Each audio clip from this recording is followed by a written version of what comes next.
Naku mga ka-good news, nakakatawa naman si Tatay Digong, oh. 'Di ba kasasabi niya lang na meron tayong presidenteng bangag at adik. At ngayon ito'y kanyang binawi. Sabi ko na nga ba na biglang mayroong mag-U-turn dito. Noong isang araw pinahayag niya na sinabi niya kay Kibuloy na sumurinder ka na o kung hindi ka magpapahuli ay panagutan mo yung kaso mo. Parang parang humiwalay na siya kay Kibuloy at parang bumalik siya muli sa kanyang unity team kay PBBM. Kasi dito sa bidyong ito biglang liko siya, kambyo dito, talagang kumambyo. Ating pakinggan ang UMTV sa kanilang ulat. Sa isang talumpati sa prayer rally sa Davao City, tinawag ni dating Pangulong Rodrigo Duterte na drug addict si Pangulong Ferdinand Marcos Jr. Inilarawan ng dating Pangulo si Marcos na bangag at sinabing alam ng Armed Forces of the Philippines ang tungkol rito. That's why sinasabi ko na sa inyo ngayon. Klaro tong dito, sinabi niya.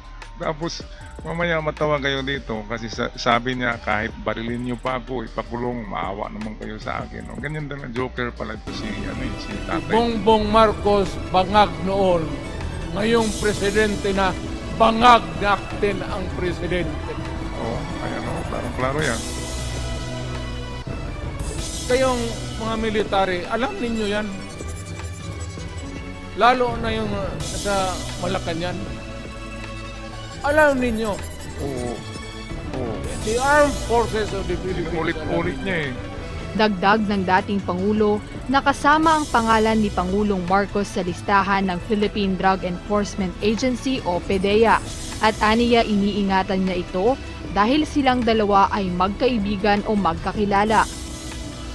Nung ako'y mayor, pinakitaan ako ng evidence ng PDEA. Doon sa listahan, nandoon yung pangalan mo. Grabe no. Talagang. Ayaw kong sabihin yan kasi magkaibigan tayo. Kung hindi magkaibigan, magkakilala. O, talagang sinabi niya. Nandun sa harapan niya yung anak niya, oh. Nandun sa harapan yung anak niya, si Baste. Klarong-klaro to na lahat naman, national TV ito eh. Sinabi niya talaga yan, pero nakakatawa dito sa bandang dulo ng video. Ikaw pumapasok kayo ng alanganin. Ngunit sa isang panayam kahapon kay dating Pangulong Duterte, ay nilinaw niya na wala siyang sinabing adik si Pangulong Ferdinand Marcos Jr. Si Presidente, wala akong sinabi na gano'n. Mama, you have to, even if you kill me 1,000 times. Natatawa yung mga nandiyan nag-interview. Atin nga balikan. Si Presidente, wala akong sinabi na gano'n. Mama, you have to, even if you kill me 1,000 times, wala akong sinabi na. Taking a drug. Pero kung sabihin mo, meron sigurong amnesia ito eh. Wala daw siya sinabi, nasa national television eh. Klarong-klaro, pero okay lang naman din. Ang style ni Digong to eh. Kaya ganyan lang talaga sa politika, minsan magkalaban, minsan kaibigan. adik, wala akong sinabi na gano'n. Patayin ako ni Marcos niyan. Maawa ka naman sa akin. Matanda na ako. Ayon pa kay ex-President Duterte, maaaring nagtitake ng gamot si Pangulong Marcos gaya ng antibiotic o aspirin na tinatawag ring drugs pero hindi aniya ito adik. Sa mga nakaraan ay may ganitong pagkakataon na rin si dating Pangulong Rodrigo Duterte na pagbawi ng kanyang pahayag tungkol sa isang usapin. Isa na rito ang tungkol sa di pagpasa ni dating DENR Secretary Gina Lopez sa Commission on Appointment na umano'y na impluwensyahan ng pera.